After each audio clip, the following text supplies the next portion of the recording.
श्रवण संघीय सलाहकार भीष्म पितामह राज ऋषि तपस्वी रत्न आराध्य गुरुदेव पूज्य श्री सुमति प्रकाश जी महाराज साहब की जय।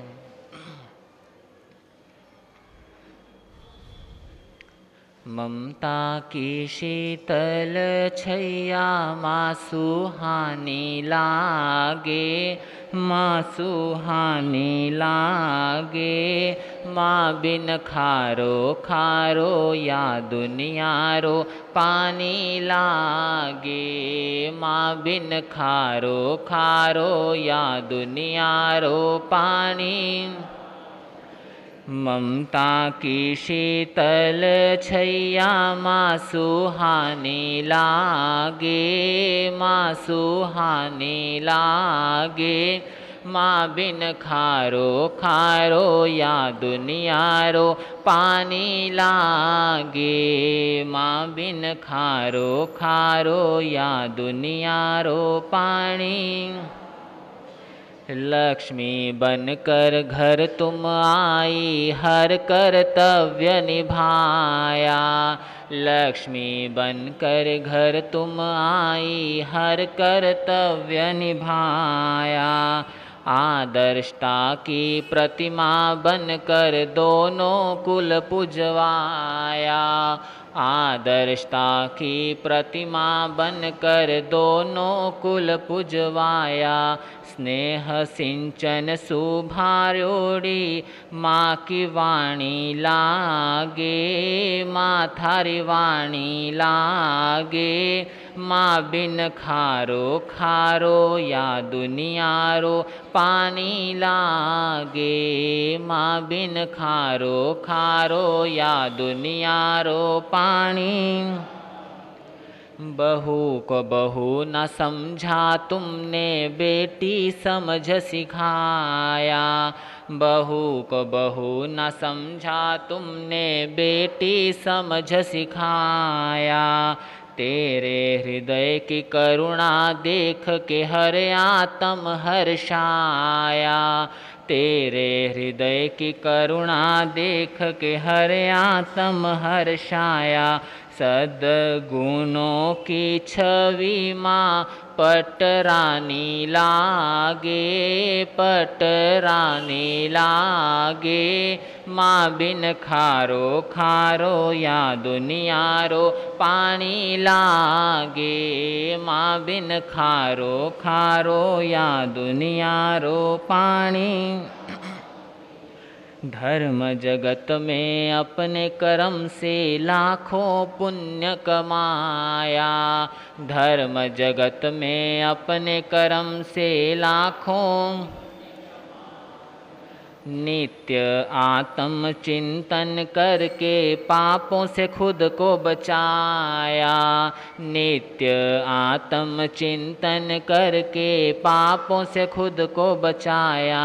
सेवा भाव ये तुम्हारा मानो रानी लागे, मानो रानी लागे।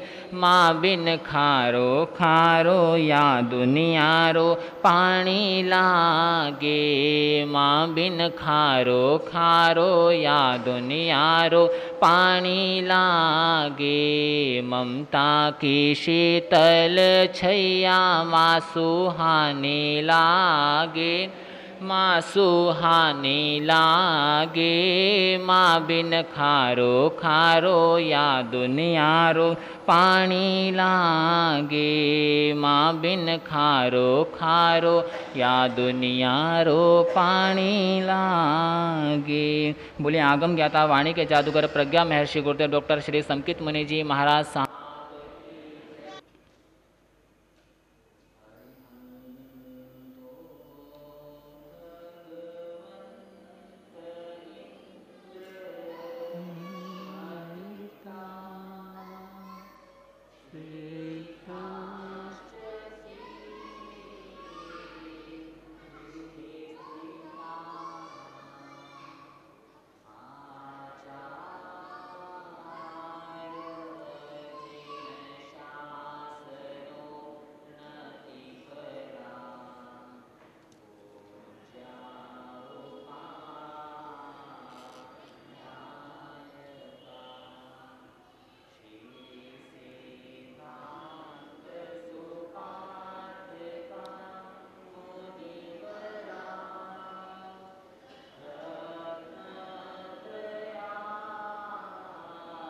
राधिका पंचैते परमेष्ठिनं प्रतिदिनं कुर्वन्तु नो मङ्गलं कुर्वन्तु नो मङ्गलम्। जिनकार विषम तेज है, जिनकार विषम तेज है, तपस्या में बसते प्राण है, तपस्या में बसते प्राण है। नवकार मौन की मूर्ति, नवकार मौन की मूर्ति, सुमति गुरुवर महान है, सुमति गुरुवर महान है। जो ज्ञान पुंज उपाध्याय प्रवर, जो ज्ञान पुंज उपाध्याय प्रवर, गौतम सम विनयवान है, गौतम सम विनयवान है। जिनसे मिला ज्ञानामृत, जिनसे मिला ज्ञानामृत, विशाल गुरु पुण्यवान है, विशाल गुरु पुण्यवान है। जिनसे मिला समकित रतन, जिनसे मिला समकित रतन, दिया वीर वाणी का ज्ञान है, दिया वीर वाणी का ज्ञान है। वो आराध्य पूज्य गुरु वर मेरे, वो आराध्य पूज्य गुरुवर मेरे, समकित मुनि जी महान है, समकित मुनि जी महान है। आराध्य गुरुदेव के चरणों में कोटि कोटि वंदन नमन करते हुए उपस्थित श्रद्धाशील श्रावक एवं श्राविकागण, पिछले सप्ताह हमारी चर्चा चल रही थी कि इंसान जैसे माहौल में रहता है वैसा उसका जीवन बन जाता है।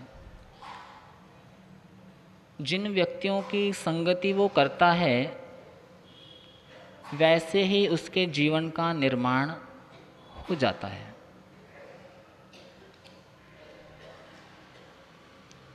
संत कबीर कहते हैं कि गिरिए पर्वत शिखर ते, पड़िए धरनी मझार। बड़ी गजब की बात कही कि पर्वत से गिरकर मर जाओ या धरती के अंदर समा कर के मर जाओ या चुल्लू भर पानी में डूब कर के मर जाओ, मरने की बात कह रहे हैं, आत्महत्या। संत कबीर क्या कह रहे हैं कि पर्वत से गिर कर के मर जाओ, धरती के अंदर समा कर के मर जाओ, पानी में डूब कर के मर जाओ। समझ नहीं आता कि एक संत आत्महत्या करने के लिए क्यों प्रेरित कर रहे हैं। अगली लाइन उन्होंने लिखते हुए कहा कि मूर्ख मित्र ना कीजिए बूढ़ो काली धार, कि पर्वत से गिर कर के मर जाओ, धरती के अंदर समा कर के मर जाओ, पानी के अंदर डूब कर के मर जाओ, किसकी अपेक्षा ये अच्छा है। मूर्ख मित्र ना कीजिए, कि कभी भी अपने जीवन के अंदर ऐसे दोस्त मत बनाओ जो तुम्हें गलत राह पर चलाए, जो तुम्हारी संगति, जो बुरी संगति है, ऐसी संगति से हमेशा बचने का प्रयास करो और ऐसी संगति से हमेशा दूर रहना चाहिए।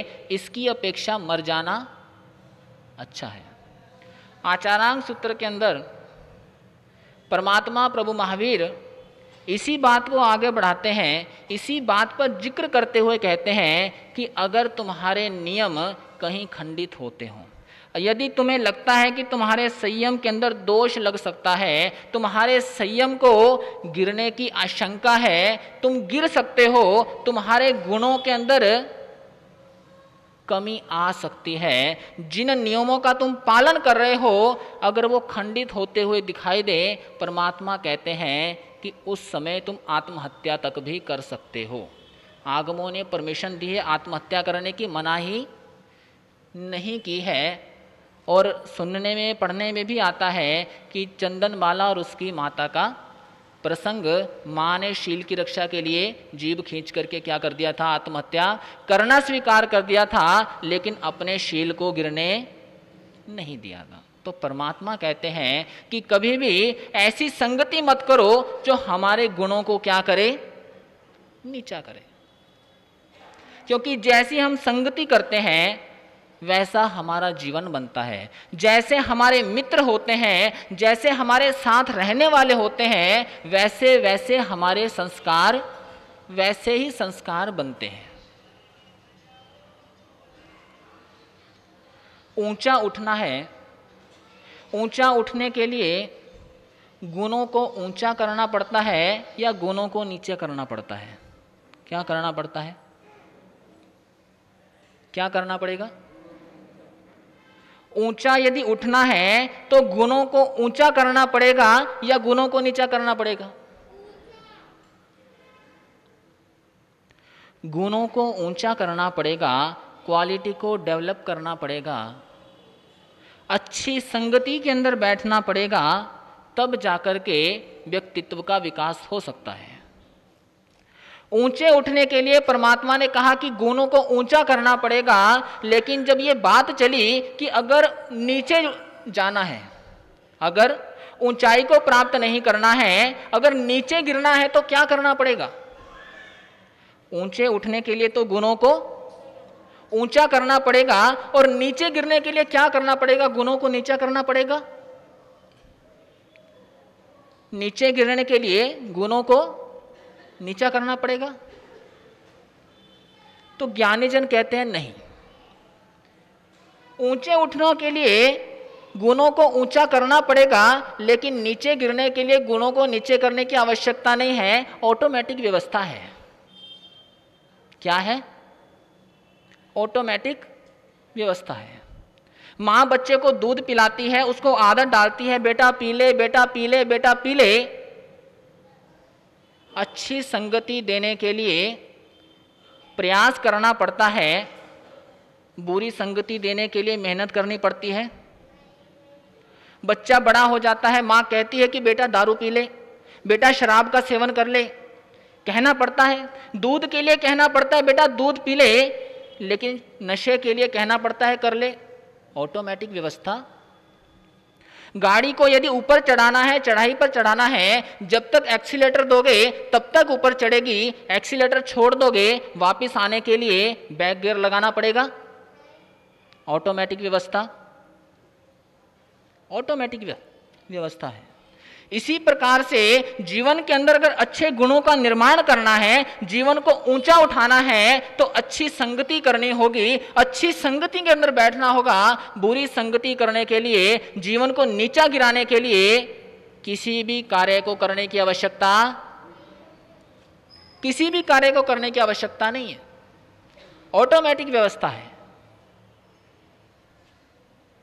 आम यदि चाहिए तो बीज बोना पड़ेगा, खाद की आवश्यकता होगी, समय समय पर देखभाल करनी होगी, जल देना होगा, उसका सिंचन करना होगा, तब जाकर के आम मिलेंगे। और अगर कांटे यदि चाहिए तो कुछ करने की आवश्यकता है। कांटे को ना तो धूप की आवश्यकता है, ना जल की आवश्यकता है, ना खाद की आवश्यकता है, कांटा तो बिना बोए ही उग जाता है। तो जीवन के अंदर अच्छी बातों को अगर निर्माण करना है, अच्छे संस्कारों का निर्माण करना है, तो ज्ञानी जन कहते हैं कि गुणों को ऊंचा करना पड़ेगा, लेकिन यदि नीचे गिरना है तो उसमें किसी भी प्रकार की कुछ करने की आवश्यकता नहीं है, ऑटोमेटिक व्यवस्था है। अगर साक्षर बनना है जिंदगी के अंदर, पढ़ा लिखा बनना है, तो उसके लिए स्कूल की व्यवस्था है। लेकिन अगर निरक्षर बनना है, अनपढ़ बनने के लिए किसी कॉलेज के अंदर जाने की आवश्यकता, अनपढ़ होने के लिए कोई कॉलेज है, पढ़ा लिखा होने के लिए स्कूल है, कॉलेज है, बहुत सारी चीजें हैं। अनपढ़ होने के लिए कोई व्यवस्था है? कोई व्यवस्था? पढ़ने के लिए स्कूल जाना पड़ता है, अनपढ़ होने के लिए कोई कॉलेज नहीं है। केवल इतना है, तुम स्कूल मत जाओ, बाकी सब ऑटोमेटिक व्यवस्था, बाकी सारी व्यवस्था है। तो इसलिए ज्ञानी जन कहते हैं कि अपनी संगति को क्या करना, हमेशा अच्छा रखना। अपनी संगति जब अच्छी रहेगी, अच्छी हमारे उठना बैठना रहेगा, अच्छे लोगों के अंदर हमारा रहना होगा, तो हमारा जीवन अच्छा बनेगा। यह हो गई एक बात। अब आते हैं दूसरी बात पर। यह बातें तो आपने सुनी हुई हैं कि जिंदगी के अंदर जैसी संगति करेंगे वैसा रंग चढ़ेगा। अब दूसरी बात ज्ञानी जन बताते हैं कि बहुत से ऐसे व्यक्ति इस संसार के अंदर हैं, बहुत से ऐसे व्यक्ति हैं कि जिन पर संगति का असर नहीं पड़ता है। आपने सुना है कि संगति का असर पड़ता है, लेकिन ज्ञानी जन कहते हैं कि बहुत से ऐसे जीव हैं जिन पर संगति का असर नहीं पड़ता है। कैसे लोग होते हैं वो, कैसा उनका जीवन होता है? आज की भाषा के अंदर अगर बताऊं तो पुष्पा नाम सुना होगा बहुत से लोगों ने, जिन्होंने अभी पीछे ही कुछ समय पहले मूवी आई थी पुष्पा, कुछ एक ने देखा होगा, कुछ एक ने सुना होगा बच्चों से पोतों से बोलते हुए कि पुष्पा झुकेगा नहीं। क्या पुष्पा पूरी मूवी के अंदर झुका? तो ज्ञानीजन कहते हैं कुछ लोग ऐसे जो बदलने वाले, जो झुकने वाले। परमात्मा प्रभु महावीर दीक्षा लेकर के साधना के मार्ग पर आगे बढ़े। 12.5 साल तक साधना की, त्रियंच जगत ने झुकाने का प्रयास किया, मानव जगत ने झुकाने का प्रयास किया, देव जगत ने झुकाने का प्रयास किया, महावीर झुके? तो कुछ व्यक्ति ऐसे जो झुकते, उनको अपना लक्ष्य दिखता है और उस लक्ष्य पर आगे बढ़ते रहते हैं। गोशालक का जीवन देखिए, परमात्मा से सीखा, परमात्मा से पाया और परमात्मा से पाने के बाद अकड़ गया, पुष्पा बन गया। कहने लगा कि तीर्थंकर महावीर नहीं, तीर्थंकर मैं हूं। तीर्थंकर महावीर नहीं, तीर्थंकर मैं हूं। और एक समय आया, आगमकार लिखते हैं कि ऐसा समय, एक समय आया कि जिस समय महावीर को मानने वाले कम और गोशालक को मानने वाले ज्यादा हो गए। क्यों? क्योंकि कुछ ऐसे व्यक्ति जिनका ये डायलॉग होता है कि मैं झुकेगा नहीं, तो ऐसे व्यक्ति जिनके अंदर ना तो अच्छी संगति का प्रभाव पड़ता है और ना ही बुरी संगति का प्रभाव पड़ता है, ऐसे व्यक्ति भी दुनिया के अंदर हैं। कांटा फूल के साथ रहता है, कांटा फूल के साथ रहता है, लेकिन कांटे का ये डायलॉग होता है कि मैं झुकेगा नहीं, क्योंकि झुकेगा तो चुभेगा नहीं। अब झुकेगा नहीं, और फूल भी उसके साथ है, फूल कांटे की संगति करता है, कांटा फूल की संगति करता है, लेकिन कांटा कहता है मैं झुकेगा नहीं, और फूल कहता है मैं चुभेगा नहीं। फूल क्या कहता है? मैं चुभेगा नहीं। तो फूल के अंदर कांटे के गुण नहीं आते, फूल के अंदर कांटे के संस्कार नहीं आते, और कांटे को कभी महकना नहीं आता। संगति का प्रभाव जीवन में पड़ता है, लेकिन ज्ञानीजन कहते हैं कि कुछ ऐसे पुष्पा प्रकृति के लोग इस दुनिया के अंदर हैं जिनके अंदर कोई प्रभाव पड़ता नहीं। अब पुष्पा के ही जीवन की बात है, बैठा था कुर्सी के ऊपर पैर रख करके उस घर के अंदर, जिस घर के अंदर नौकरी करता है, जिस घर के अंदर नौकर है, उसी घर के अंदर कुर्सी पे पैर रख करके बैठा है, चाय पी रहा है, बिस्किट खा रहा है। जिसने देखा उसने कहा कि अरे भाई ये क्या कर रहे हो? कहने लगा टांग मेरी है, बिस्किट मेरा है, चाय मेरी है, मैं झुकेगा नहीं। एक बार कहने लगा मैं बैठेगा नहीं। पूछा क्यों?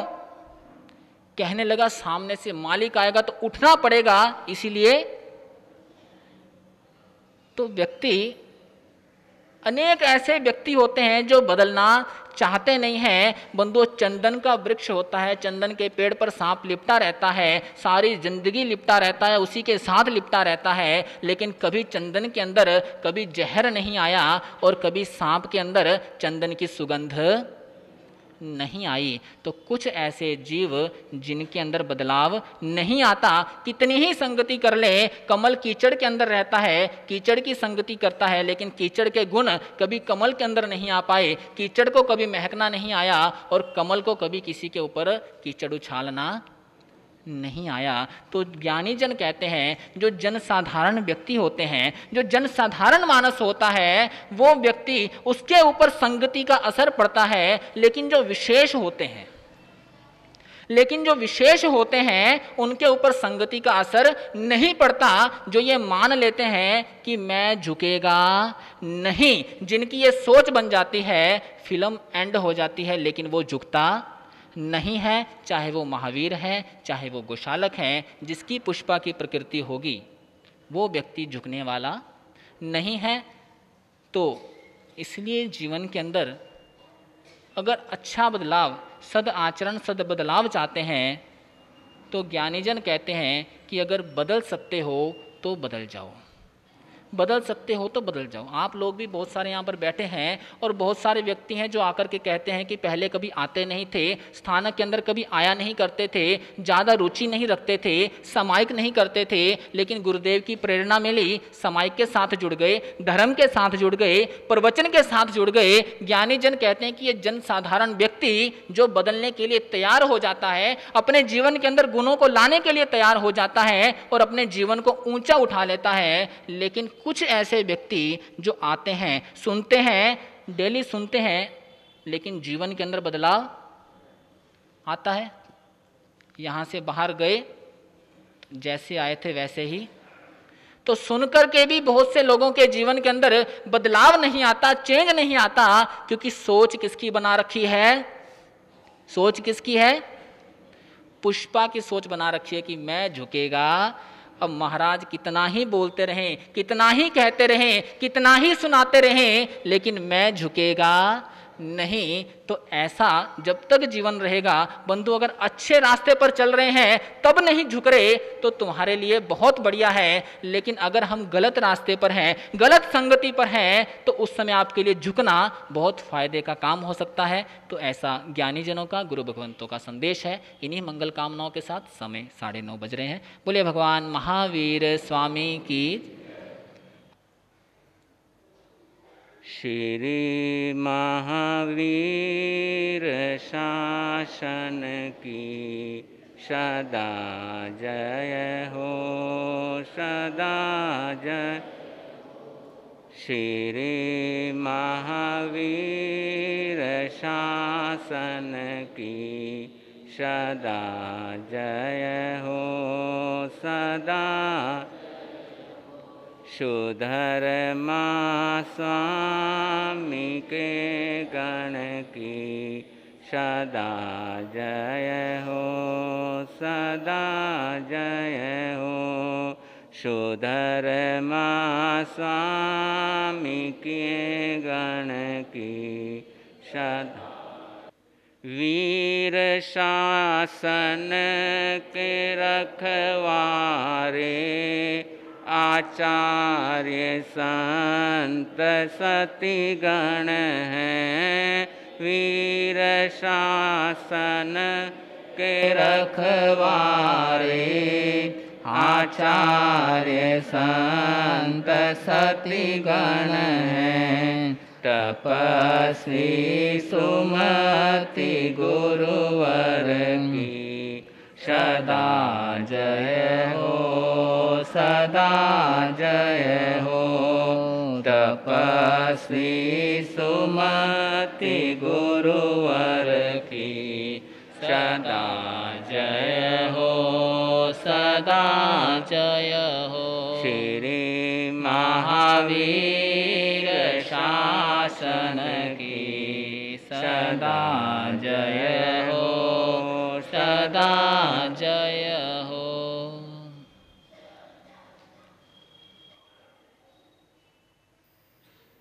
उत्तराजन सूत्र के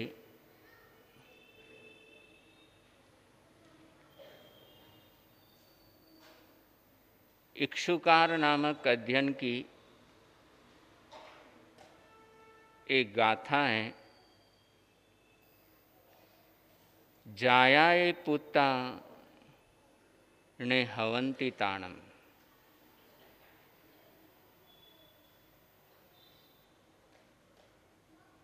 बच्चे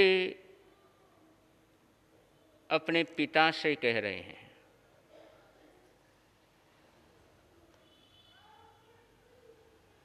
पिता बच्चों को एक बहुत सुंदर ऑफर दिया और हर पिता अपने बच्चे को वो ऑफर देता है।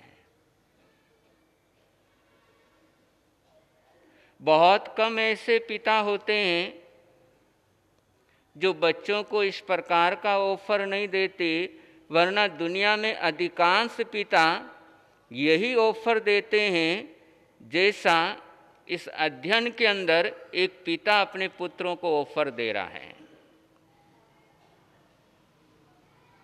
कि मेरे बच्चों, तुम शादी करो और मुझे जल्दी से दादा बनाओ।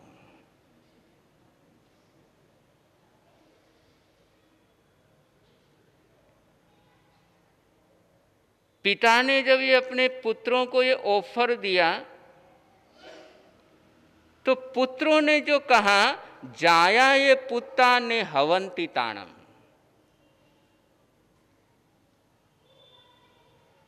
पिताश्री,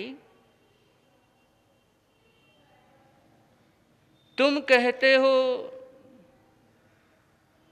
कि शादी करो क्योंकि बिना पुत्र के गति नहीं होती है।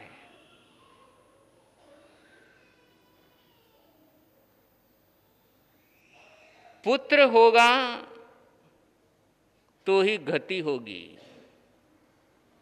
लेकिन पिताश्री, हम आपको कहते हैं, जाया ये पुत्ता ने हवंती ताणम। पुत्र गति करेगा या दुर्गति करेगा, ये किसे पता है।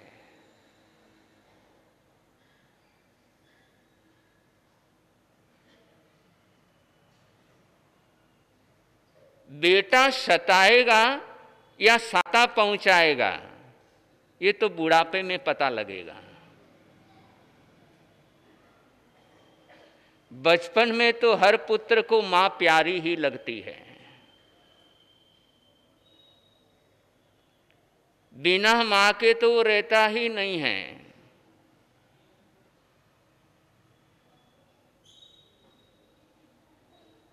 लेकिन जब माँ बाप बूढ़े हो जाएंगे तब माँ प्यारी लगेगी या खारी लगेगी, तब पता लगता है। और यहीं पर ये ऐसा कहा कि जाया ये पुत्ता ने हवंती ताण, कि पिताजी तुम कहते हो शादी कर लो, पुत्र उत्पन्न कर लो, लेकिन पुत्र दुर्गति नहीं करेंगे, इसकी क्या गारंटी है?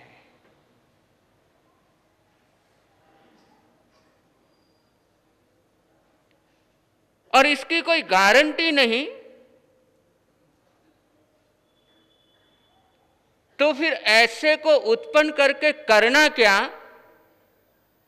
जो दुर्गति करा दे?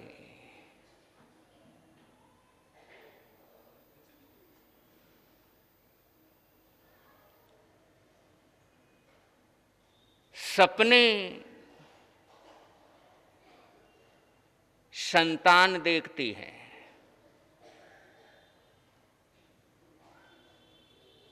डॉक्टर बनने का सपना, इंजीनियर बनने का सपना, सीए बनने का सपना, बिजनेसमैन बनने का सपना संतान देखती है।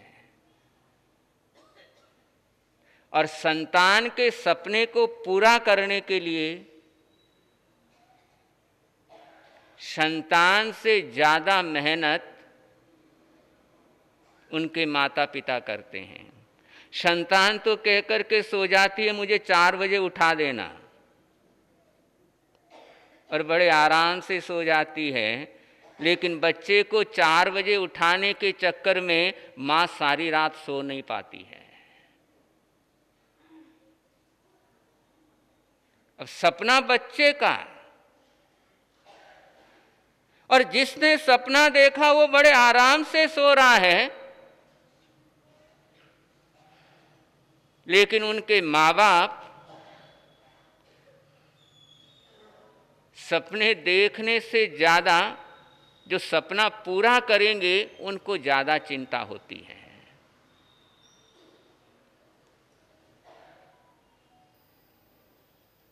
और ये उपकार यदि जीवन में सफल डॉक्टर, बिजनेसमैन, इंजीनियर बनने के बाद यदि याद रह जाए किसी को,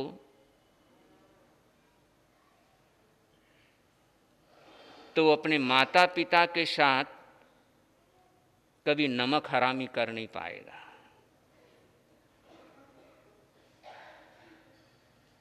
हो ही नहीं सकता, वो कभी गद्दारी कर ही नहीं पाएगा।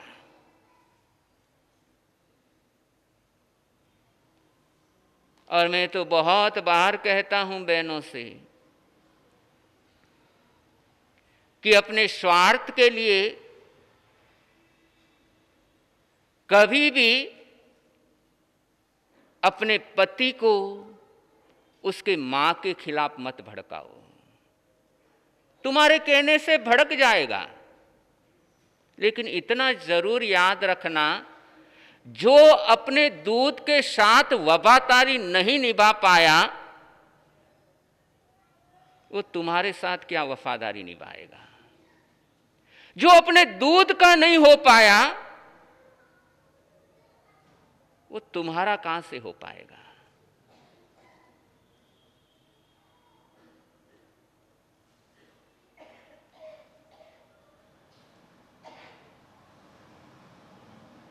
और ये ऐसे ही बहुत सारे प्रसंग इस कथानक के साथ जुड़े हुए हैं।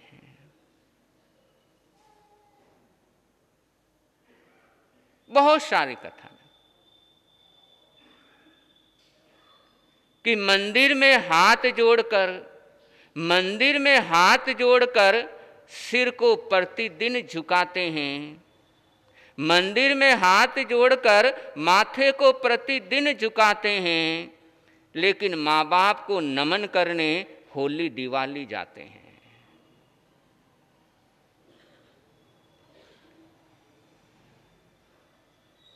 होली बेईमानी होगी, होली बेईमानी होगी, दिवाली झूठी होगी।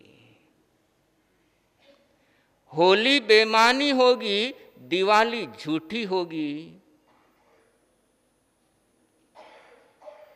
यदि तुम्हारे घर में तुम्हारी मां रूठी होगी।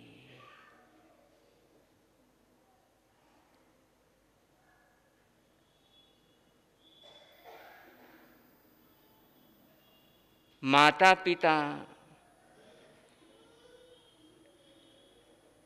एक पिता अपने संतान के लिए क्या कुछ नहीं करता है।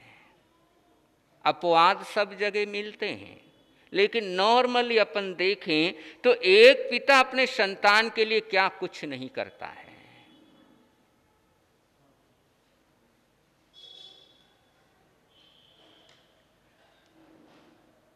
और यदि परिस्थिति आर्थिक अच्छी नहीं है तो स्वयं को नए कपड़े लिए हुए भले 3 साल हो जाएंगे, लेकिन बच्चा कहेगा मुझे 4000 की जीन्स चाहिए, तुझे कहीं ना कहीं से ला करके देगा।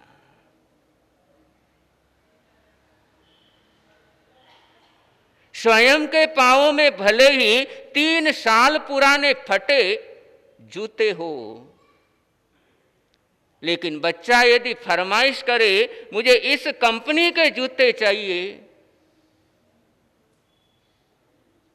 पिता लाकर देने का पूरा प्रयास करता है।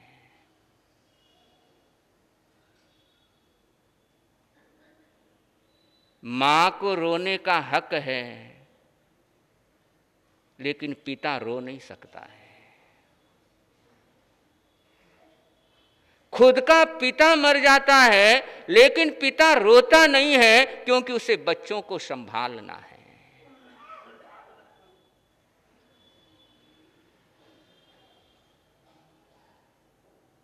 खुद की पत्नी इस दुनिया से विदा हो जाती है,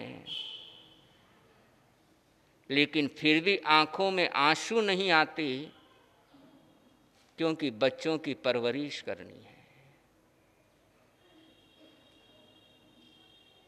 मां बच्चे को अमृत पिलाती है, मां बच्चे को अमृत पिलाती है, लेकिन बच्चे की जिंदगी का जहर पीने वाला पिता होता है।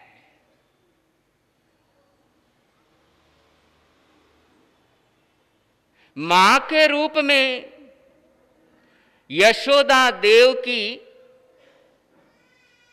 काबिले तारीफ है,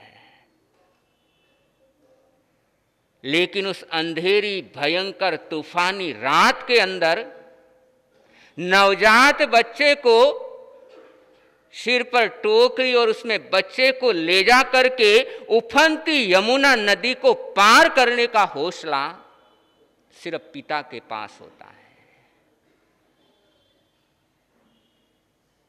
मां के रूप में यशोदा प्रशंसा के लायक है, लेकिन बच्चों की याद में जान देने वाला पिता दशरथ ही होता है।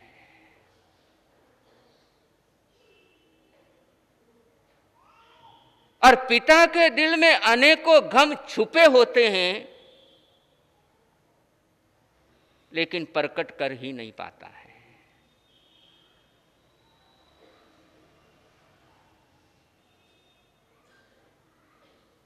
जन्म लेते ही मां ने बच्चे को डस्टबिन में फेंकवा दिया। जन्म लेते ही पिता को पता लगा,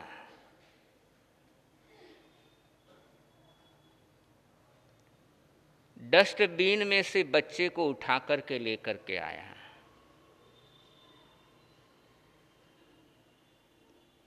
देखा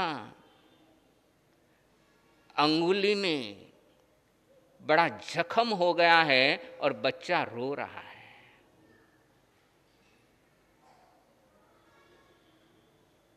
और उस समय पिता अपने मुंह से अंगुली में से बच्चे का जहर चूसता है।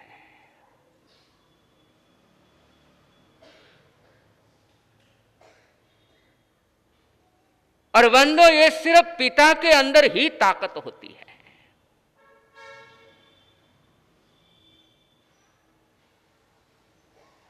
और हर पिता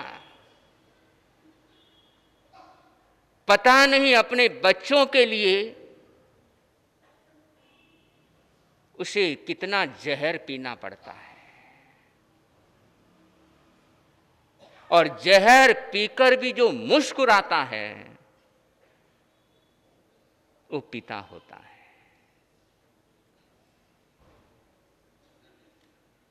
जहर पीकर भी कभी प्रकट नहीं करता है।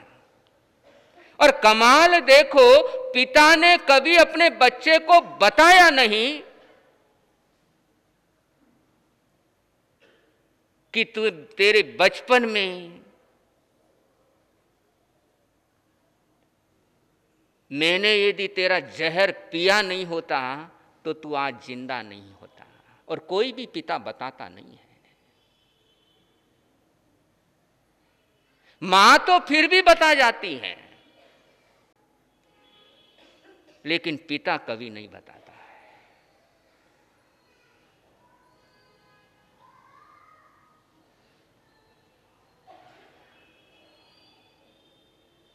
और बंधुओं, जो संतान का जहर पी करके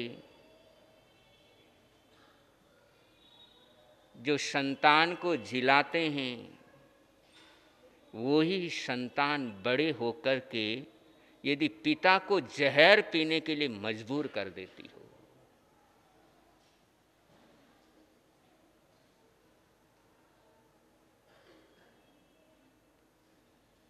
तो उस पिता पर क्या गुजरती होगी। वो जहर अपमान का हो सकता है, वो जहर तानों का हो सकता है, किसी भी रूप में वो जहर हो सकता है। अरे जिसकी जिंदगी में से जहर दूर किया और वो ही यदि जहर पिलाने लग जाए,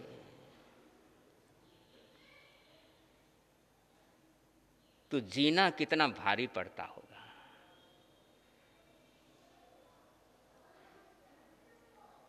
पिंकी के पिता के साथ भी ऐसा ही।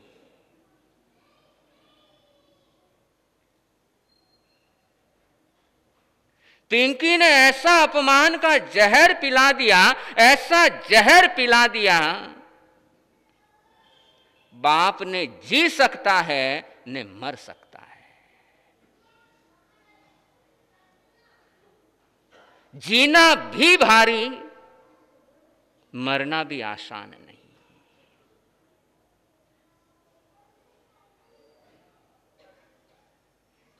और ऐसे समय में पिंकी का मैसेज लेकर पिंकी की मां पिंकी के पापा के पास पहुंची।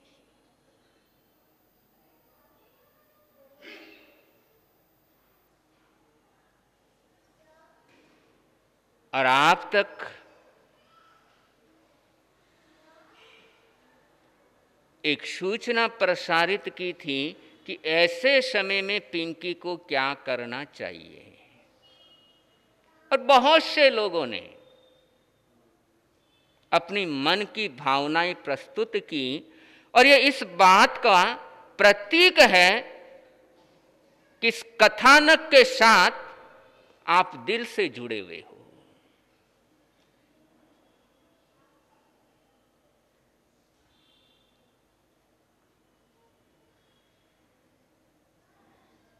पिंकी के पापा ने सुना,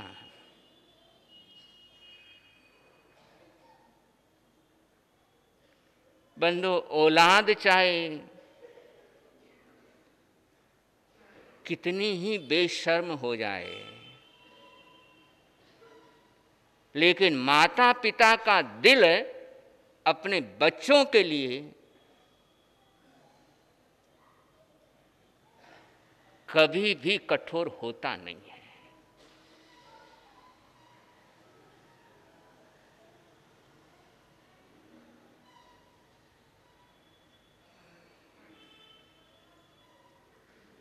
बड़ा अजीब सा प्रसंग कि जो घर से भागी हुई लड़की यदि वापस लेकर के आते हैं पारिवारिक जन,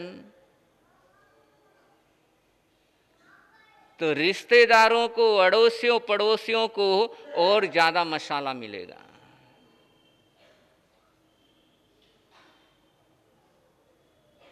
क्योंकि ये दुनिया जलील करने का कोई भी मौका छोड़ती नहीं है।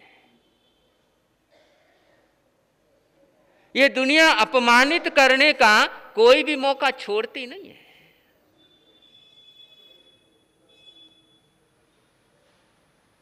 तो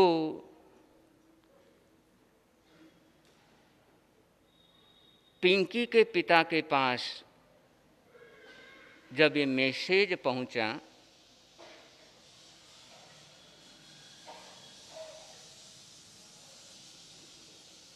और पिंकी के पिता ने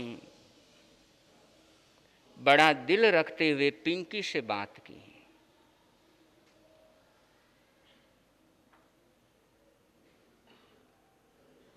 कि क्या तेरी इच्छा है।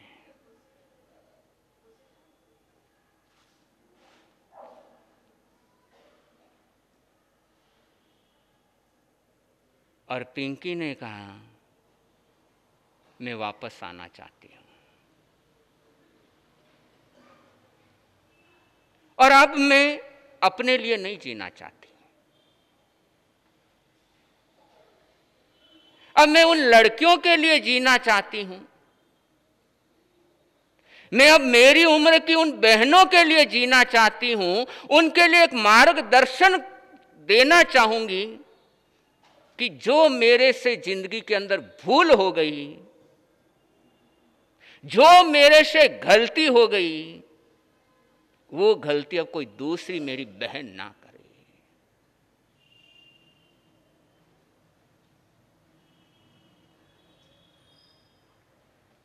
थोड़ा लंबा कथानक है, बहुत संक्षेप में समेट रहा हूं। पिंकी को घर लाया गया और उसने फिर अपना पूरा जीवन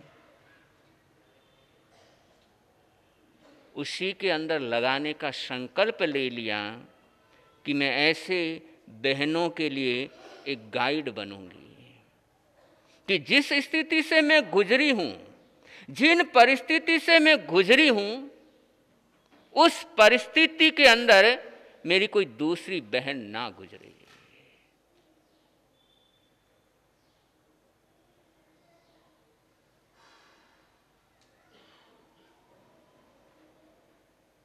अब ये पिंकी ठोकर लगी, घिरी, संभली और संभालने वाले भी मिल गए, लेकिन हर किसी की किस्मत पिंकी जैसी होती नहीं है।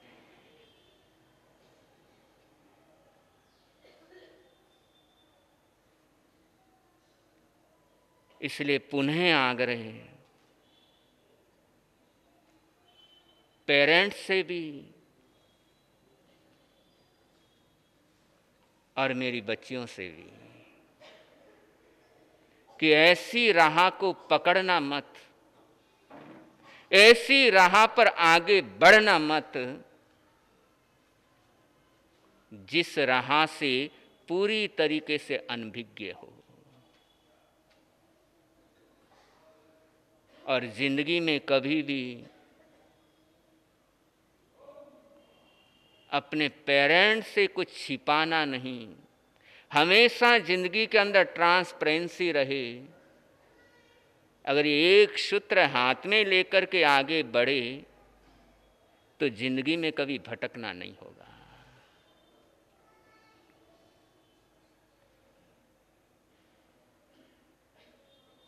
श्रवण कुमार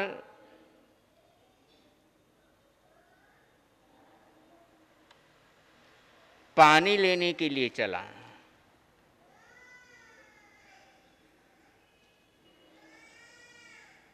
सरयू नदी थोड़ी दूर,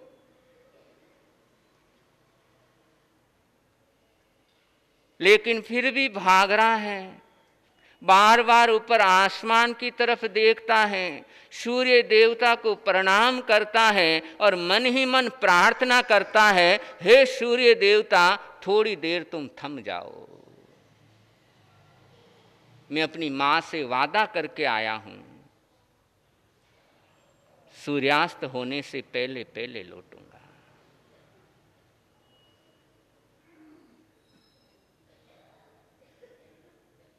और जैसे ही दूर से नदी दिखने लगी, श्रवण खुश हो गया, बहुत खुश हो गया कि अभी जाऊंगा और पानी से घड़ा भरूंगा और माता पिता के पास लेकर के जाऊंगा और अपनी मां को पानी पिलाऊंगा।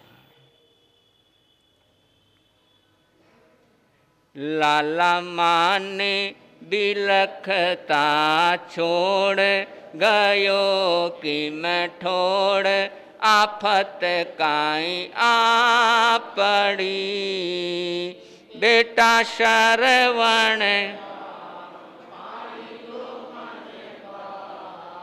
जो थारी बाटड़ी, बेटा श्रवण आ वाणी तो मन पा, जो थारी पिता मात जन्म का अंधा, सेवा करता श्रवण तन मन से सेवा, घर नार प्यारी तज दीनी, चारों धाम तीर्थ करवाया, वनों में ले आया, कांधे पे रखी कावड़ी, बेटा श्रवण आ पानी तो माने पा, जो बाटड़ी, बेटा श्रवण आ पानी तो माने, जो थारी श्रवण ने शीस झुकायो, वो तो नीर भरण को धा,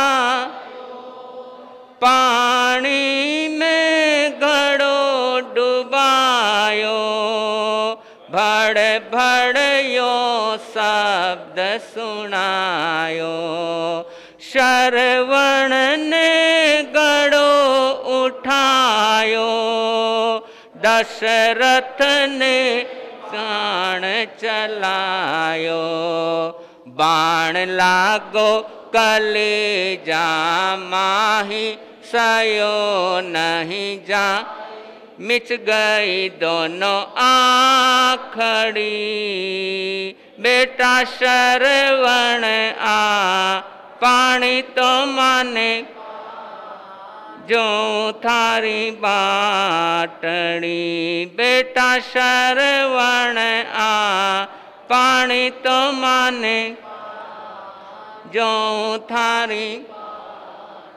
दशरथ सरोवर तट आयो, श्रवण को देख गब, बोले कर मन की गति न्यारी, मैं पाप किया है अति भारी, मैं तो जानियो मारो शिकार, बाण दियो मार जुलम की बाटड़ी, बेटा शर पानी तो माने, जो थारी बाटड़ी, बेटा श्रवण पानी तो माने पा, जो श्रवण दशरथ से बोले, मारो मात पिता में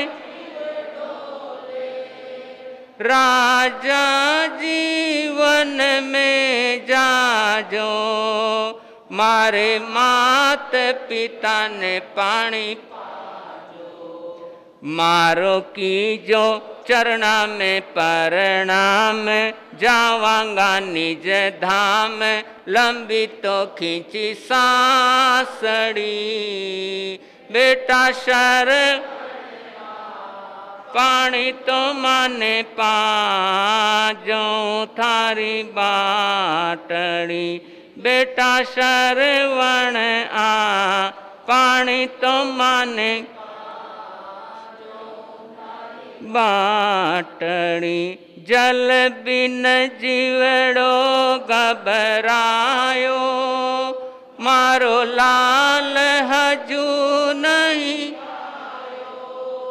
मारा प्राण कंठ बिच अटके बेटा काई मार्ग भूले भटके आछाई अंधारी रात कोई न थारे साथ कोई के की दिघातड़ी बेटा शरवण आ पानी तो माने पाजो थारी टड़ी बेटा शरवण आ पानी तो माने पाजो थारी। श्रवण कुमार जैसे ही नदी के किनारे पहुंचा और पानी के अंदर घड़ा डुबाया और जैसे ही पानी के अंदर घड़ा डूबा आवाज पानी भरने की आवाज और दूसरे किनारे पर राजा दशरथ खड़ा है कि सायंकालीन का समय है हिंसक पशु पानी पीने के लिए आते हैं और पानी पीने के बाद नगरी में प्रवेश ना कर जाए उसकी सुरक्षा के लिए। अब वो जैसे आवाज सुनी दशरथ ने तो दशरथ को लगा कि उस पार कोई हिंसक पशु पानी पी रहा है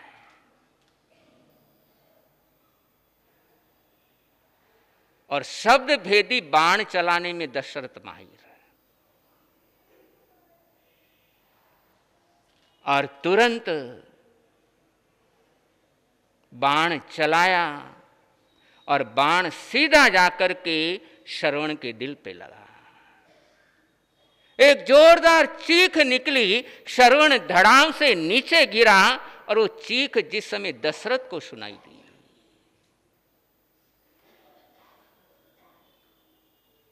उसे एहसास हो गया कि बहुत बड़ी गलती हो चुकी है।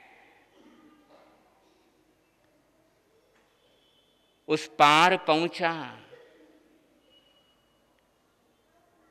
श्रवण मारणांतिक अवस्था के अंदर है और दशरथ माफी मांग रहा है।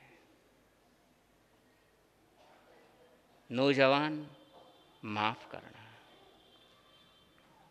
मैंने तो मेरा शिकार समझ करके तीर चलाया था, मेरी कोई भावना नहीं थी, लेकिन ये गलती से हो गया इसलिए तू मुझे माफ कर।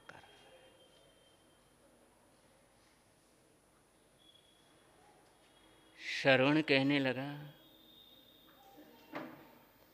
मुझे मरने का न तो डर है न गम है, न मैं मरने से डरता हूं न मुझे मरने का कोई भय है। लेकिन राजन मेरी मां प्यासी है और मैं मां से वादा करके आया,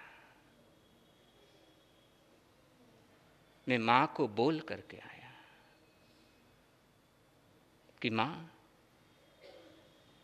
सूर्यास्त होने से पहले पहले मैं तेरे पास आऊंगा।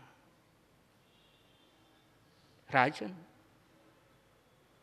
मेरी मां प्यासी, बस एक इसी बात की चिंता कि अब उसे पानी कौन पिलाएगा। वो तो मर जाएगी। और राजन मैं जानता हूं अपनी मां को, वो मेरे अलावा और किसी से पानी पीती नहीं है।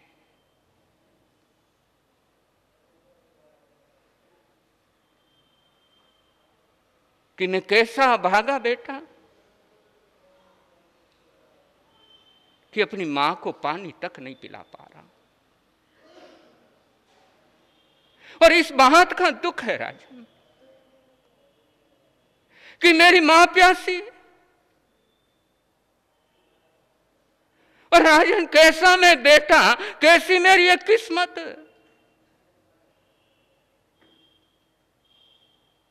कि मैं अपनी मां को पानी नहीं पिला पा रहा। राजन मेरे पर एक उपकार करना, बस एक मेरे पर उपकार कर दो। ये पानी ले जाओ, उनको पानी पिलाना, और पानी पिलाने के बाद उनसे कहना कि तुम्हारा बेटा बड़ा निकम्मा निकला, बड़ा नालायक निकला। मेरी तरफ से माफी मांगना और कहना कि श्रवण बहुत अभागा कि अपनी मां को पानी तक नहीं पिला पाया। मेरा प्रणाम कहना, मेरी तरफ से माफी मांगना। और राजन इतना उपकार कर दो, वो अकेले मेरा इंतजार कर रहे हैं, तुम यहां से जल्दी जाओ, वरना उनका क्या हाल हो रहा होगा। वो मेरा इंतजार कर रहे हैं राजन, मेरा इंतजार कर रहे हैं, तुम यहां से जल्दी जाओ।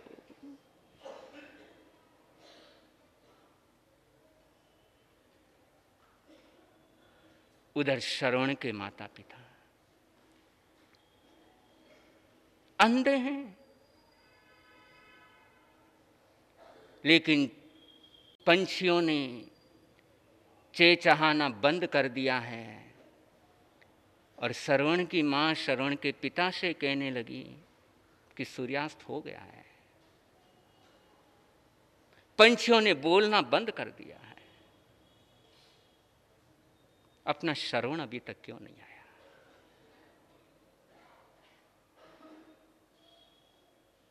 आ जाएगा, पानी दूर होगा, लंबा गया होगा, थोड़ी देर में आ जाएगा। नहीं श्रवण के पिता, काफी टाइम हो गया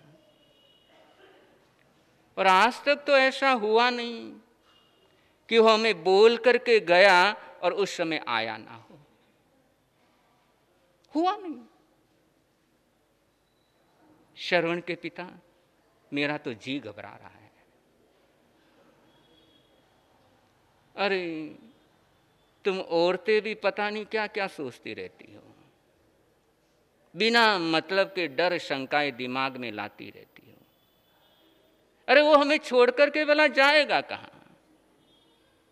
उसके प्राण तो हमारे में बसते हैं। थोड़ी देर इंतजार कर, अभी तेरा श्रवण आ जाएगा। अब 10 मिनट हो गए, 15 मिनट हो गए,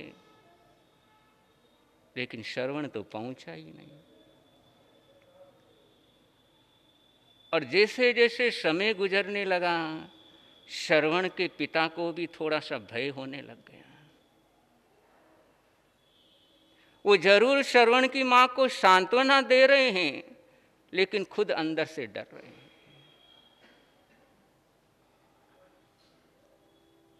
और श्रवण की मां तो आवाज देने लग गई, बेटा श्रवण, बेटा श्रवण तू कहाँ है? अभी तक आया क्यों नहीं? देख हम लोग कब से इंतजार कर रहे हैं, तू कहाँ है बेटा? जल्दी आ बेटा, अरे जल्दी आ श्रवण, तू मेरी आवाज सुन रहा है बेटा श्रवण?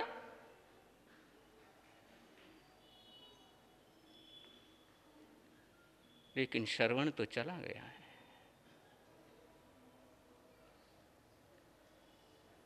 और उधर से दशरथ पानी लेकर के पहुंच रहा है।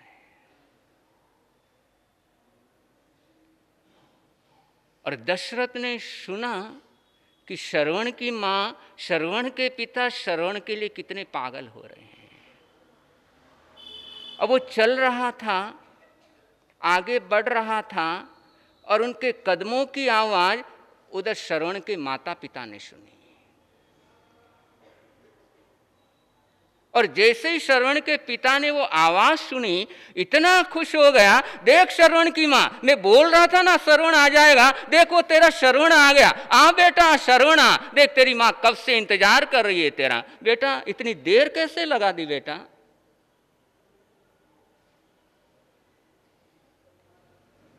दशरथ के कदम वहीं रुक गए कि इनके पास जाऊं कैसे,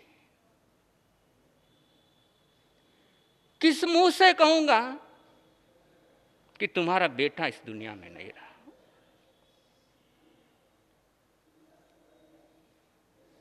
और जैसे ही कदमों की आहट बंद हो गई, श्रवण के पिता कहने लगे, बेटा श्रवण वहां क्यों रुक गया? देख तेरी मां कब से इंतजार कर रही है बेटा, बहुत परेशान है, तू वहां जल्दी आ, वहां क्यों ठहर गया? अरे श्रवण की मां, इसके बचपन की आदत अभी तक गई नहीं है छुपने की, वो छुप गया है कहीं। श्रवण की मां कहने लगी, बेटा श्रवण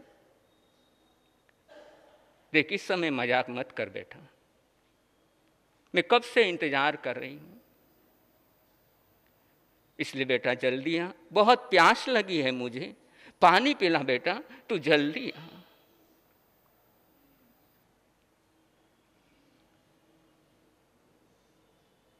दशरथ पुनः आगे बढ़ने लगा। पानी का लोटा भरा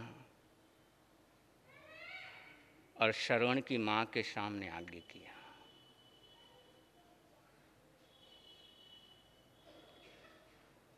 श्रवण की मां कहने लगी, बेटा बोल क्यों नहीं रहा है, चुप क्यों है?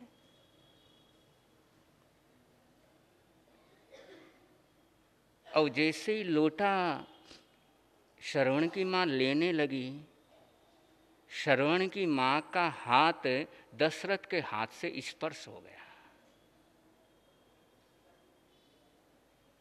नहीं श्रवण के पिता, ये अपना श्रवण नहीं है, ये अपना श्रवण नहीं है श्रवण के पिता। अरे बता तू है कौन? बताता हूं, बताता हूं, पहले आप पानी पियो। नहीं, हम पानी पिएंगे तो श्रवण के हाथ से पिएंगे। कहां है हमारा श्रवण? आप पहले पानी पिए। नहीं,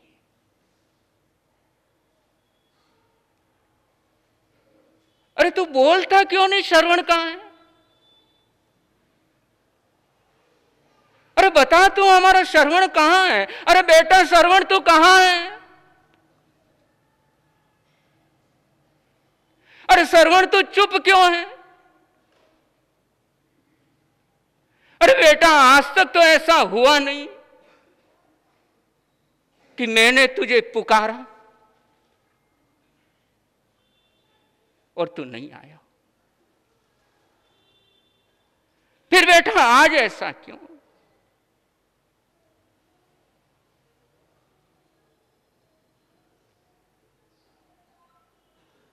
तू बताता क्यों नहीं?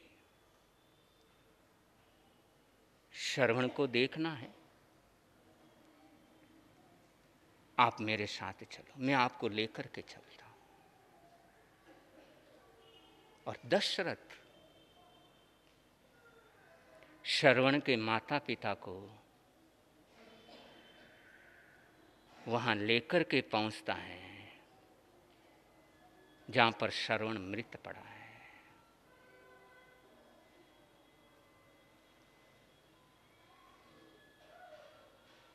पुनः पूछा, कहाँ है मेरा श्रवण? तो देखो,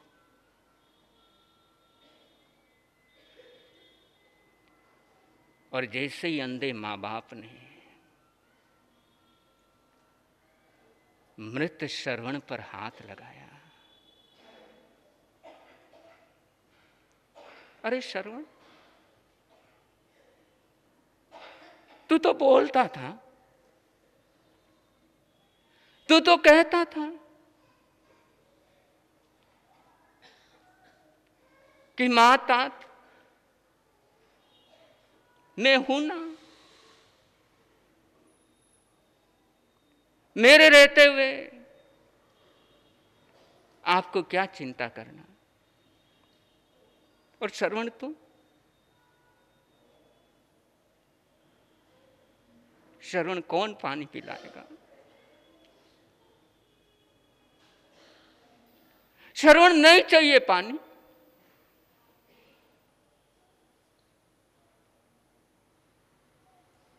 लाला माने बिलखता छोड़ गयो किम, आफत काई आ पड़ी, बेटा शर्व पानी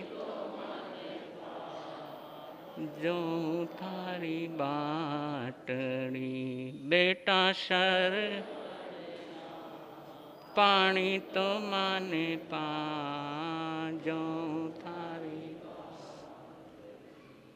दशरथ सांत्वना देने लगा कि आप पानी पीजिए, धैर्य रखिए।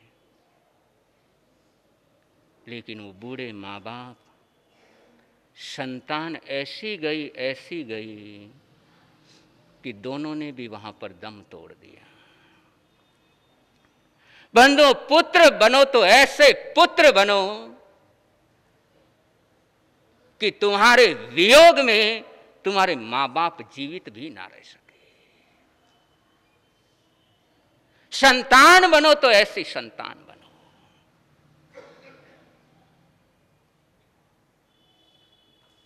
और यदि इससे संतान बन ना पाए,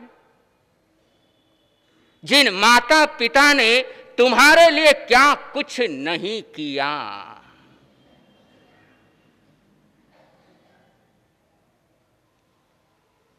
सब कुछ जिन्होंने तुम्हारे लिए किया, और यदि उन्हीं माता पिता को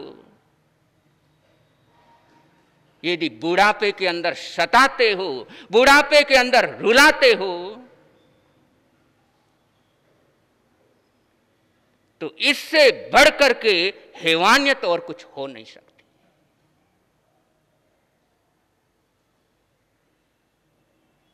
इसलिए पुनः आग्रह है आपसे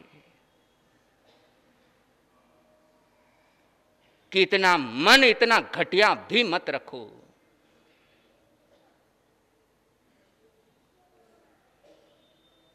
कि तुम्हें पालने पोसने वाले, तुम्हें खिलाने वाले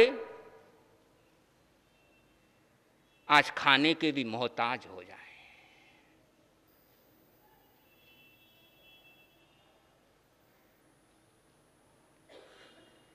और यदि ऐसा हमारी जिंदगी में है तो यूं समझना, तन तो भले ही अपना मानव का है, लेकिन पशु से भी गए गुजरे।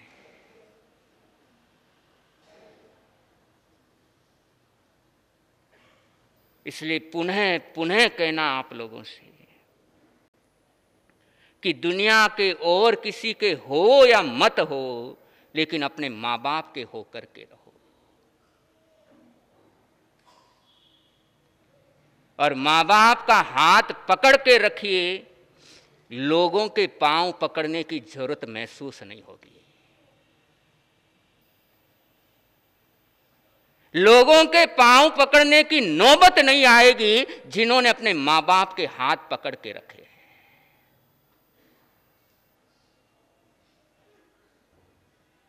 बहुत कुछ कहने को है,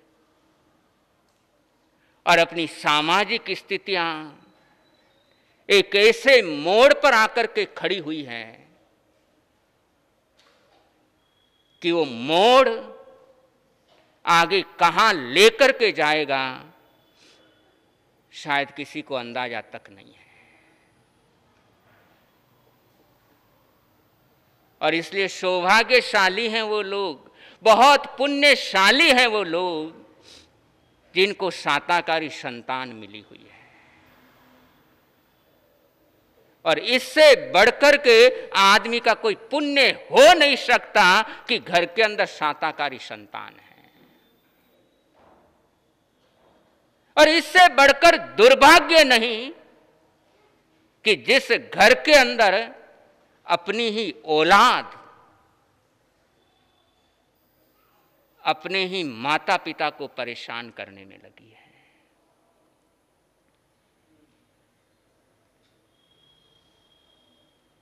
तो ये त्रिदिवसीय श्रवण कुमार की कथा, और वैसे तो ये 1 सप्ताह का रहता है, लेकिन कुछ समय अभाव है और उसी हिसाब से ये 3 दिन के अंदर ही समेटने का प्रयास किया है। बहुत से युवा साथी इस कथानक के साथ जुड़े हैं, बहुत से मेरे बहनें इस कथानक के साथ जुड़ी हैं, और उन सब से एक आग्रह है, विशेष तौर पर बहनों के लिए, कि जैसे आपके अपने माता पिता हैं वैसे आपके पति के भी अपने माता पिता हैं। और ये सोच जरूर जिंदगी में डेवलप करो कि जैसे मैं अपने माता पिता का ध्यान रखती हूँ, जितना मैं अपने माँ बाप का केयर करती हूँ, उतना ही मैं अपने पति के माँ बाप की भी केयर करूँगी। और ये संकल्प लेकर के उठना तो हर घर एक आनंद वन बनेगा। घर घर के अंदर श्रवण कुमार हो सकते हैं यदि आप लोग ठान लो, घर घर के अंदर हो सकते हैं। श्रवण कुमार संतान माँ बाप की होगी या नहीं होगी, ये जिम्मेदारी आप लोगों की है। और कम से कम इतना सहयोग जरूर करना, और आपका एक घर छोड़कर के दूसरे घर में जाना सफल हो जाएगा यदि आपने अपने पति को उसके माँ बाप का श्रवण कुमार बना दिया। बस और कुछ नहीं चाहिए आपसे। राखी का त्योहार गया है, लेकिन पुनः अपनी बहनों से, वैसे तो भाई देता है, लेकिन मैं थोड़ा स्वार्थी हूँ, आपसे लेना चाहता हूँ कि जरूर एक वादा, एक संकल्प जरूर मेरे को देना कि मैं अपने पति को उसके माँ बाप का श्रवण कुमार बनाने में सहयोगी बनूंगी। और इतना हो गया तो मेरे लिए बहुत है। तो इस त्रिदिवसीय कार्यक्रम का बहुत सुंदर आप लोगों ने लाभ लिया। कल से 2 दिवसीय प्रवचनमाला शुरू हो रही है, करो तपस्या मिटे समस्या। और आज अभी कुछ देर में ही आपके भीलवाड़ा के श्रवण कुमार, जो पिछले 25 सालों से शादी के बाद 25 सालों से माता पिता के साथ रह कर के उनकी सेवा करते हुए उनको साता पहुंचाने का एक सफल प्रयास कर रहे हैं, ऐसे श्रवण कुमारों का अभिनंदन यहाँ पर संघ की तरफ से और हमारे महावीर जी कच्छारा के सौजन्य से यहाँ पर वो कार्यक्रम संपन्न होना है। तो जिनको भी समय है तो जरूर स्थिरता बनाए रखना। कुछ मिनट का वो कार्यक्रम रहेगा, और जैसे ही यहाँ पर मंगल पाठ होगा वैसे ही ऊपर मोदी हॉल में जैन दर्शन मेला एग्जीबिशन का शुभारंभ हो जाएगा। बहुत से बच्चे पिछले 15-15 दिनों से एक महीनों से मेहनत कर रहे हैं प्रोजेक्ट बनाने में, जैन धर्म के ऊपर, जैन दर्शन के ऊपर। और उनके 15 दिनों की मेहनत 1 महीने की मेहनत है, तो कम से कम यहाँ से इस परिसर से बाहर निकलने से पहले एक बार ऊपर जरूर होकर के आना है, ताकि उनका हौसला बढ़ेगा, उनकी मेहनत सफल होगी यदि आप उनकी मेहनत को यदि अपनी आंखों से निहार लिया।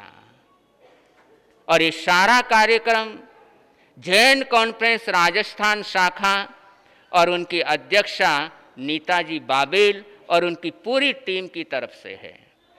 और इस प्रोजेक्ट के लिए, इस आयोजन के लिए पूरे जैन कॉन्फ्रेंस राजस्थान शाखा और विशेष तौर पर नीता बहन, उनकी पूरी टीम के लिए बहुत बहुत साधुवाद है, बहुत बहुत मंगल कामनाएं हैं कि बच्चों को अपने जैन शासन के साथ, जिन धर्म के साथ जोड़ने का ये बहुत सुंदर उपक्रम आपने किया है। इस हेतु आपको बहुत बहुत बधाई और मंगल कामनाएं हैं। ज़्यादा सूचनाएं कल के प्रवचन में आएगी। आज थोड़ा सा एक इशारा है कि पर्व पर्युषण में जो आपके हर साल जो रूटीन के कार्यक्रम चलते हैं, जैसे महामंत्र नवकार का 24 घंटे का जाप, ये आपके हर साल यहाँ पर होता। जैसा कि पिछले हम कई दिनों से एक कार्यक्रम को प्रचारित कर रहे थे, श्रवण कुमार अवार्ड, जिसके लिए हमें काफ़ी आवेदन प्राप्त हुए हैं, लेकिन हमारी जो निर्णायक कमेटी है उस कमेटी ने यहाँ पर हमारे भिलवाड़ा शहर से 10 श्रवण कुमारों को चयनित किया है। चयनित होने में वो भी सब एलिजिबल थे, लेकिन कुछ क्राइटेरिया ऐसा था जिसमें वो फिट नहीं हो रहे थे, इसलिए उनको हमने इसमें शामिल नहीं किया है। 10 श्रवण कुमार को हम यहाँ सम्मानित करेंगे। तो श्रवण कुमार अवार्ड के लिए मैं परिजन श्रीमान कच्चा परिवार से रिक्वेस्ट करूंगा, कृपया आगे बढ़ाएं। संघीय अध्यक्ष महोदय, चतुर्मास संयोजक और पदाधिकारी सभी आगे बढ़ाएं ताकि श्रवण कुमार अवार्ड प्रदान करें। बताइए थोड़ा सा शीघ्र कुमार जी, प्रवीण कुमार जी सिंह आर के कॉलोनी। आज जो 21 तारीख है, 21 तारीख रविवार के लाभार्थी परिवार हैं श्री शांतिलाल जी, राजेंद्र प्रसाद जी, विनोद कुमार जी, रतन लाल जी, मुकेश कुमार जी, महेंद्र कुमार जी, विकास जी, हिमांशु जी, ऋषभ जी, शुभम जी, श्रेयांश जी एवं समस्त जामड़ परिवार श्याम विहार कॉलोनी, अकेले जामड़ परिवार ने श्याम विहार कॉलोनी से आज का ये नौकार मंत्र का लाभ प्राप्त किया है। श्रीतन की तरफ से बहुत बहुत हार्दिक साधुवाद, धन्यवाद। और कल 22 तारीख के लाभार्थी परिवार रहेंगे श्री सुरेश जी, विनोद कुमार जी, महेंद्र कुमार जी, पवन कुमार जी, प्रवीण कुमार जी, सिंह आर के कॉलोनी, श्री सुरेश जी, वैभव जी, रजत जी, पालक शांतिनगर, श्रीमती विमला देवी जी, शांतिलाल जी, स्नेहा जी, निर्मल जी, रजत जी, खमीसरा आर के कॉलोनी, श्री रोशनलाल जी, डॉक्टर शांतिलाल जी, कंकु देवी जी, सुशीला देवी जी, अनुकूल जी, प्रीति जी, राका वकील कॉलोनी, श्री भवनलाल जी, अनिल जी, प्रदीप जी, अजय जी, अमित जी, सिद्धार्थ जी, ज्योति जी, रिद्धि जी, सिद्धि जी, मेहता काशीपुरी, श्री करण सिंह जी, भगवत सिंह जी, धर्मजीत सिंह जी, सुशील जी भंडारी, अशोकनगर, श्री महेंद्र सिंह जी, अर्पित जी, अंजना जी, सांची जी, जगत जी, कोरड़िया बाजार number 2, Shri Chandmal ji, Shantilal ji, Dinesh ji, Kamlesh ji, Sanjay ji, R K colony, Shri Gautam Kumar ji, Sunita ji, Arind जी, निकिता जी, चुटकी जी, ध्यान जी, जैन मुंबई, श्री राजेंद्र कुमार जी, अनिल कुमार जी, सुनील कुमार जी, मीना देवी जी, प्रतिभा देवी जी, सोनाली जी, शालिनी जी, डांगी शामविहार कॉलोनी, श्रीमती विमला देवी जी, महेंद्र सिंह जी, हेमेंद्र जी, विजय जी, अजय जी, ढाबरी आजाद चौक, श्री RL जैन, रक्षा जैन, श्री लहर सिंह जी, चित्रा जी, निनावली, राहुल जी, विधि जी चौधरी, अर्पित जी, अदिति जी सेठिया और 3 गुप्त परिवार हैं। आप सबको शांतिभवन श्री संघ की तरफ से बहुत बहुत हार्दिक साधुवाद, धन्यवाद। 22 और 23 का जो प्रवचन अपना रहेगा, करो तपस्या मिटे समस्या, जो पर्युषण पर्व आ रहे हैं उसमें कैसे हम तपस्या के प्रति इसमें प्रेरित हो सकते हैं। आइए 2 दिन का प्रवचन सुनकर हम तपस्या की तरफ आगे बढ़े। इंद्रधनुषीय जो अनुष्ठान है 24 तारीख से 21 तारीख तक का, उसमें हमने सब यहाँ डिस्प्ले किया हुआ है, सबके व्हाट्सएप पर, सोशल मीडिया पे सारा हमने हमारा कार्यक्रम यहाँ पर घोषित किया हुआ है। बैठने की व्यवस्था के बारे में मैं विशेष निवेदन करूंगा आप सभी महानुभावों से। अब पर्युषण पर्व भी आने वाला है, तो जो महानुभाव पधारते हैं अतिरिक्त अपना जगह न छोड़ें और बिल्कुल पास में बैठने की कृपा करें, ताकि हमारे वॉलंटियर्स को भी दिक्कत ना हो, आपको भी दिक्कत ना हो। जो महानुभाव पहले पधारते हैं उनको आगे करना पड़ता है, थोड़ी सी हमें भी असुविधा होती है, अच्छा भी नहीं लगता है, हमारा साहब का व्याख्यान भी डिस्टर्ब होता है। सभी से रिक्वेस्ट है, चाहे व्याख्यान में महानुभाव विराजे हैं उनसे भी रिक्वेस्ट है कि कृपया थोड़ा आगे बैठ के बैठें और ज़्यादा अनावश्यक जगह न छोड़ें। हाथ जोड़ कर विनती आपसे, इसको अन्यथा न लें। थोड़ी सी व्यवस्था में आप लोग सहयोग करेंगे तो बहुत अच्छा कार्यक्रम संपन्न होगा। आइए चलते हैं श्रवण कुमार अवार्ड की तरफ। ये उन भाग्यशालियों को दिया जा रहा है जो पिछले 25 वर्ष से अपने माता पिता की सेवा में लगे हैं, उनके साथ रह रहे हैं और उनकी शादी को कम से कम 25 साल हो गए हैं, उनको हमने यहाँ पर चयनित किया है। और ऐसे परिवार जिनका हमने चयन कमेटी ने पूरा अच्छी तरह से सोच विचार के और इसे निर्णय किया है, इसलिए और जिनका हम निर्णय नहीं कर पाए वो किसी वजह से किसी का है बिल्कुल अच्छी सेवा कर रहे हैं लेकिन हमारे पैरामीटर में फिट नहीं हो रहे हैं, इसलिए हमने उनको कंसिडर नहीं किया है। आज हमने 10 श्रवण कुमार को यहाँ हम चयनित किया है, तो उनका सम्मान करने का यहाँ पर हम करेंगे।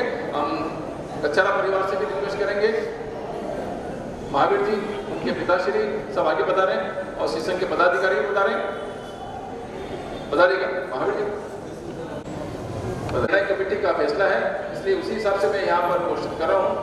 पहला नाम है श्री राजेश कुमार जी बम, पिता श्री नवरतन मंजीसा बम, बकील कॉलोनी, बधाइए राजेश जी बम है। श्रीमान माणकचंद जी साहब पिपाड़ा, पिता श्री मदन लाल साहब पिपाड़ा, तैयार है, आगे बता रहे हैं। इधर साथ में खड़े हो जाओ, साथ ही साथ में खड़े हो जाओ। लता जी, अंतिमा जी कच्चारा भी आगे आ जाए। स्नेह लता जी, अंतिमा जी कच्चारा। हर्ष हर्ष हर्ष हर्ष।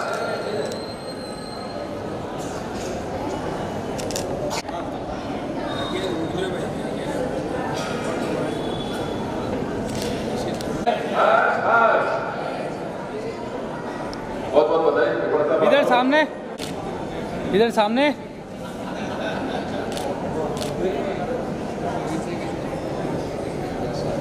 बहुत बहुत धन्यवाद।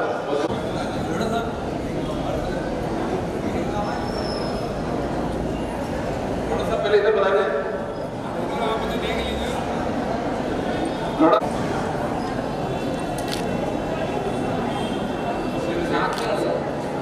बोले वर्तमान श्रवण कुमारों की जय हो।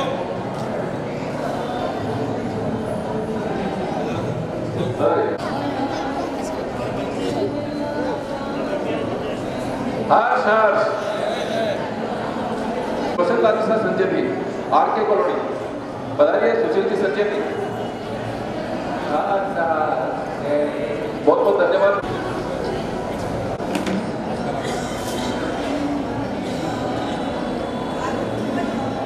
भैया पीछे हो जाओ।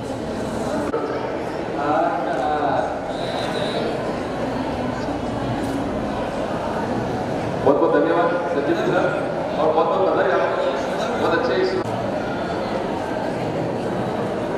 भैया मोबाइल पीछे रखो। बहुत बहुत बधाई नरेश कुमार का मुरण, बहुत बहुत बधाई आपको।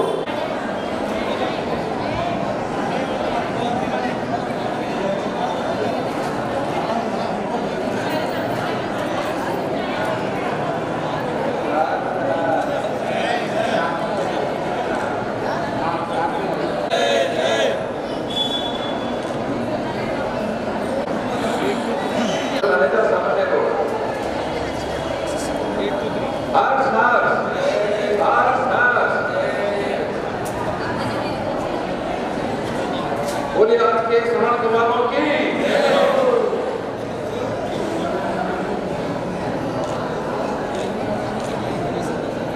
बहुत बहुत बधाई।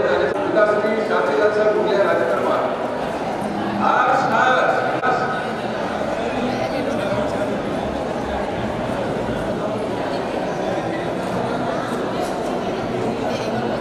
बोलिए आज के श्रवण कुमारों की।